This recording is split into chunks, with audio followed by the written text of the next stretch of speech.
Half-Life was released in 1998. Its scripted sequences set a new bar for immersive story elements in first-person shooters. 27 years later, it may be hard to remember how unique this was.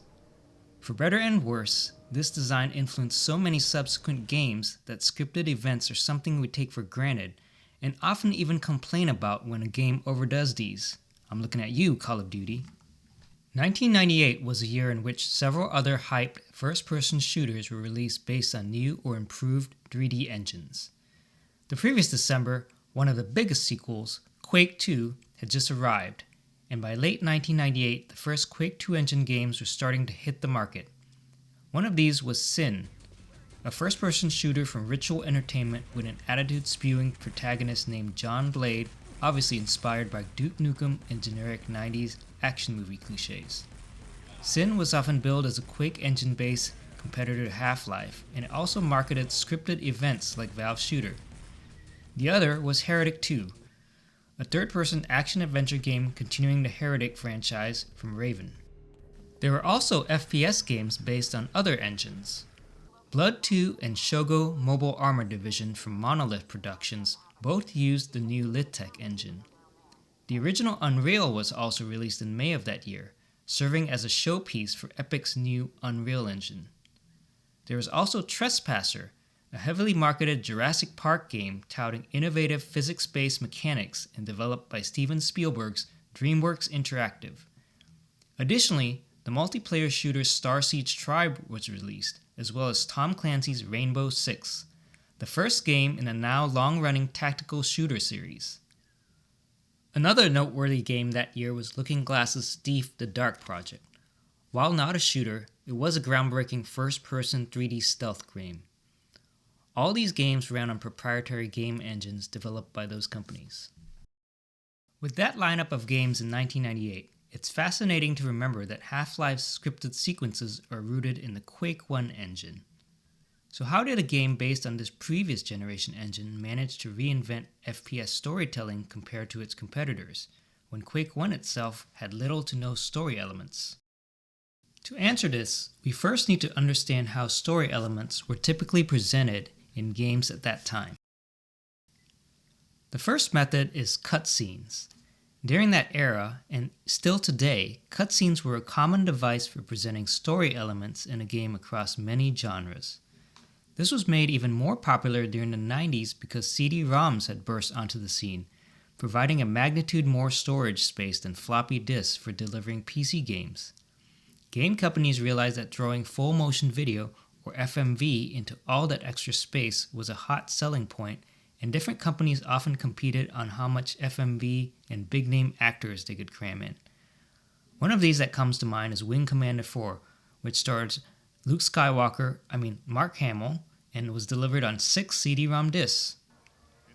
The key point about cutscenes is that they are non-interactive videos that play in between gameplay, and these were pre-rendered or typically full motion.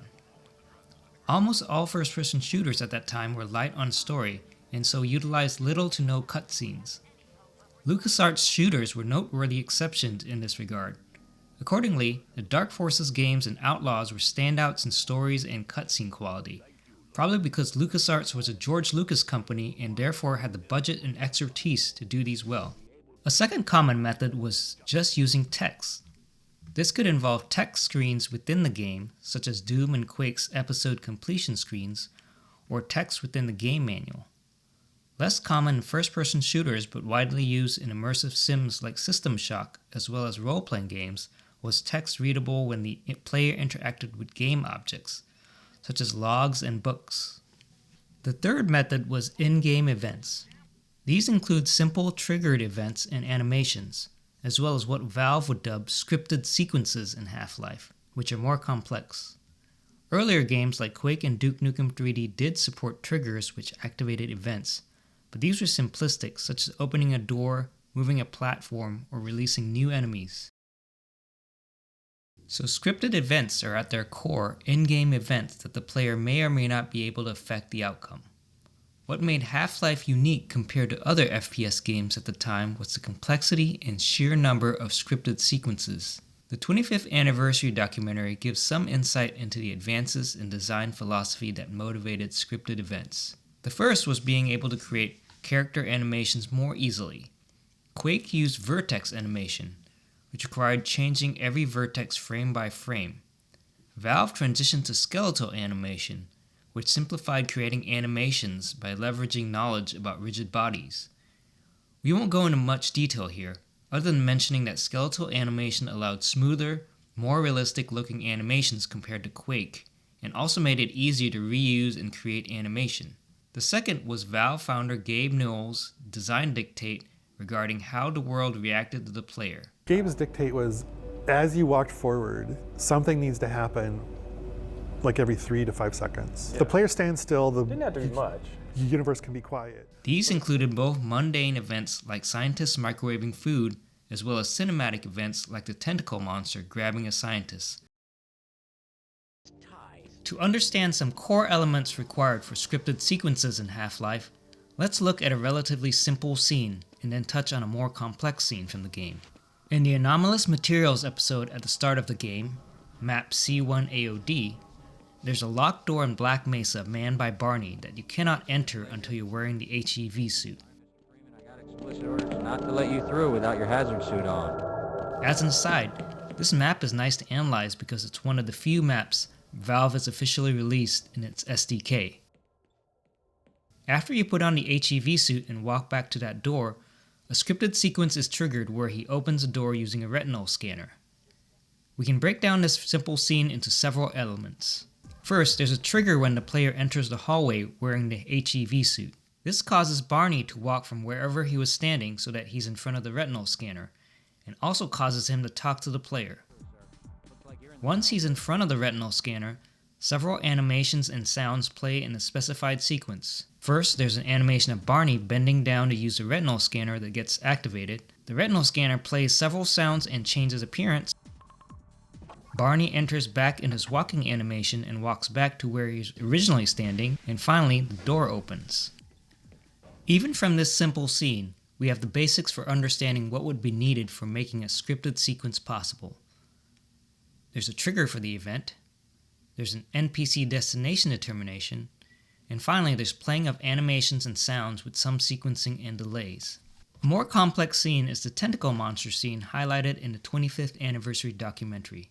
Valve never officially released the map for this, but the Valve staffers in the documentary describe it as involving multiple scripted sequences moving in tandem to look like the tentacle monster is grabbing the scientist.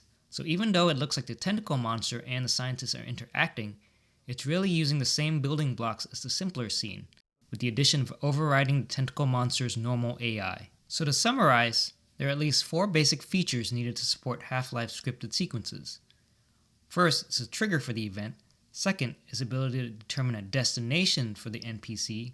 Third is the playing of animations and sounds with some sequencing and delays.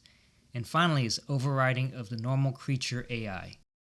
Now we need to rewind and talk about the origins of Valve and Quake to understand how Valve evolved Quake technology.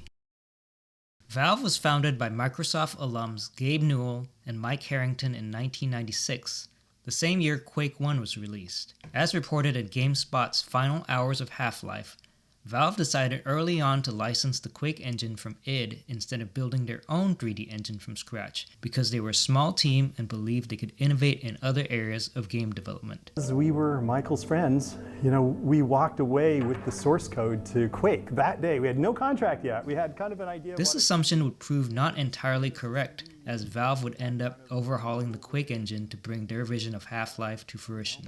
The Quake technology stack included the engine, which powered things like graphics rendering, networking, and so on, along with various tools for compiling maps, and Quake C code, as well as the Quake C compiler.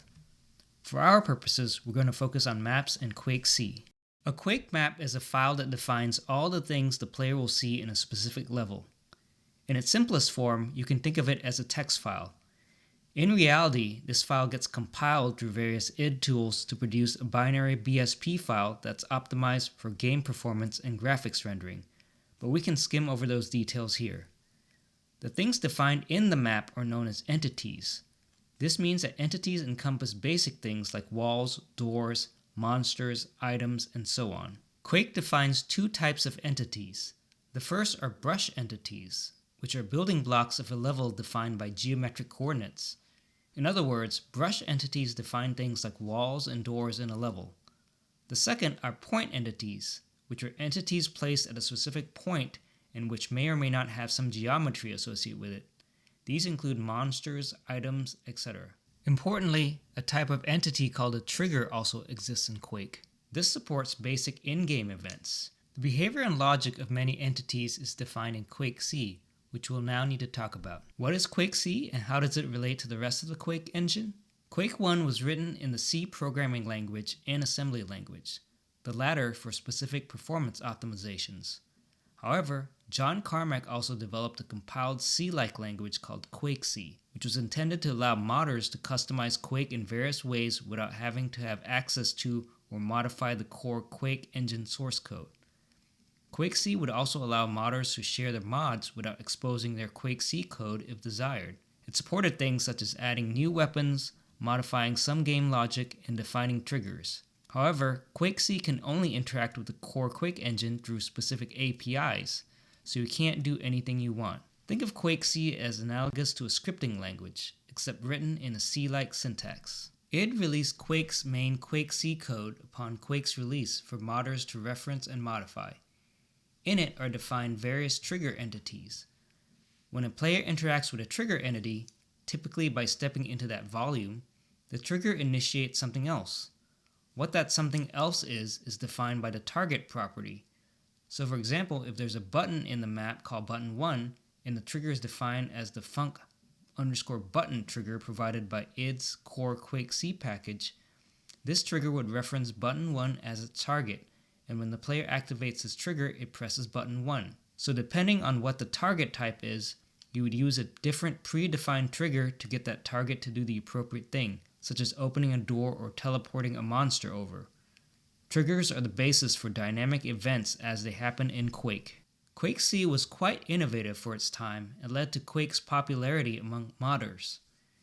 It allowed customizing many game aspects, including rudimentary character AI and when certain animations were shown. One of the most popular mods at the time, Quake Team Fortress, was done only through Quake C, and this mod was later so successful that Valve hired the Australian developers who created it so they could port it to Half-Life as Team Fortress Classic. Going back to Half-Life, while it may have been possible to create some types of scripted sequences in Quake C, it's not built for this and had other problems for what Valve wanted to do. First, Quake C was quite low level in some respects. For example, one had to reference specific frames of an animation to show, which related to Quake using vertex animation rather than skeletal animation as Valve would later create. Second, Quake C was a Quake-specific language with its own compiler. The compiler is what converts source code to machine interpretable code that your computer actually runs. In widely used languages like C and C++ at the time, there were well-established, dependable, and optimized compilers. However, Quake C was made by one person, John Carmack. While Carmack was brilliant, fundamentally Quake C was not a widely supported dialect and therefore considered somewhat of a hack. Related to this, there were many established libraries out there for C++ and C that could be leveraged, since these were some of the most popular programming languages at that time. However, these couldn't be used in Quake C. For modders, this was fine, but for game developers like Valve wanting to build a new game like Half-Life with groundbreaking features, the restrictions placed on it by Quake C were not great. Finally, Quake C is not as efficient as native machine code because it gets compiled into bytecode to run within a virtual machine. This allows easier porting across different operating systems and provided some security benefits, but even id itself had moved away from Quake C and towards dynamic link libraries or DLLs during the development of Quake 2, which are native compiled code linked at runtime. Since Quake 2 was released almost a full year before Half-Life, Valve would have been aware of this move away from Quake C even within id. For Hexen 2, released in August 1997, Raven Software did work with id to modify the Quake engine to support things like multiple player classes and destructible environments, and they also worked together to create a superset of Quake C called Hexen C. For reasons mentioned next, Valve decided to go a different direction to support what they needed as a first-class element rather than as a hack over Quake's functionality. So what did Valve do? For historical context, the C++ programming language was becoming more and more popular in the 1990s as object-oriented programming became the rage. This provided various benefits over the simpler C programming language that predated it. As former Microsoft employees, many of the Valve staff also had experience with Microsoft's Visual Studio IDE at the time, which supported C++. The reason this is important to know is that these motivated Valve to port almost all of the Quake 1 engine to C++ over the course of Half-Life's development to support object-oriented patterns. This heavily modified Quake 1 engine would later be dubbed Gold Source, or the Source Engine. In contrast, id's Quake 2 engine, like Quake 1, was still primarily written in C and assembly. Valve then also abandoned Quake C and instead used dynamic link libraries, or DLLs, for reasons mentioned earlier, similar to what id did for Quake 2. Importantly, this change allowed Valve to define new abstractions in the C++ DLLs to support scripted sequences, which are associated with scripted sequence entities in the maps. There are related entities and classes in the DLL code for other scripted aspects, like scripted sentences for managing NPC speech, and AI scripted sequence, which is a variation of the parent scripted sequence entity that completely overrides a monster's AI. These abstractions coupled control over animation, audio, movement, monster AI overriding, and follow-on triggered entities. Basically, they served as the building blocks that could be combined to create more complex scripted sequences. In 1997, Valve also acquired Worldcraft and hired its creator. Worldcraft was a tool for creating custom Quake maps. This formed the basis of what Valve later renamed the Hammer Editor, which was the official mapping tool for Half-Life and allowed designers to design scripted events from these entities. Now that we've highlighted some core changes from the original Quake implementation to support scripted sequences, let's revisit the locked door scene we talked about previously and see how such a scene is put together from these building blocks. For simplicity, I'm examining the map in Trench Room, whereas the Half-Life designers would have used the Hammer Editor. In the HEV suit room, there's a World Items entity with target HEV Master 1. The World Items point entity spawns the HEV suit at this location, which is specified by the type number 45. At the entry to the retinal scanner corridor, there's a trigger that activates the scripted sequences. This has master HEV Master 1, meaning the player has the HEV suit, and has a target of Airlock Barney MM1. The target name Airlock Barney MM1 refers to a multi-manager point entity in the scene. This is another trigger point entity defined within Half-Life that allows the triggering of multiple entities. The key here is the entity to be triggered, with the value being the delay until those are triggered, in these cases both 0. Airlock Barney Lean Speak 2 is a scripted sentence. Airlock Barney Lean 1 sets the direction and movement of Barney, and then triggers the Control Retinal scripted sequence. The Control_Retinal scripted sequence moves and orients Barney yet again. Then it calls the Control_Retina 1MM multi-manager. This multi-manager does several things. First, it triggers the airlock door buzzer multi-manager after a 5-second delay, which in turn triggers various other sounds and door opening related functions. It also triggers the retinal_scanner MM multi-manager instantly. Finally, it triggers the Control_Retinal 2 scripted sequence. This scripted sequence runs the animation of Barney using the retinal scanner, where the M_ISZ entity key refers to the NPC, in this case the airlock Barney, and the M_ISZ play key refers to the animation being played, in this case Barney using the retina scanner. So we can see from this scene that even such a small scripted sequence is pretty complex, but it can be built from the various scripted sequence and trigger entity building blocks. We've covered a lot about Half-Life and Quake here. And obviously there are more than just scripted sequence entities that enabled making scripted scenes as great as they are in Half-Life. Notably, skeletal animation and 16-bit color also played large roles in making scripted events look realistic compared to Quake games. And skeletal animation also simplified creating the many animations needed for good-looking scripted events. But in terms of being able to support the basic logic and operations for scripted sequences, it was primarily achieved by Valve making scripted sequences first-class entities within C++ and moving away from Quake C. A final thing I'd like to mention is that despite the extensive changes Valve made to Quake's technology, they did keep some things. Specifically, they mostly kept the existing Quake map format and compilation process with minor changes. I hope you've enjoyed taking this dive into Half-Life and gained a greater appreciation for the changes Valve made to enable Half-Life's immersive scenes. And if you did enjoy it, please do subscribe to get notified about future videos.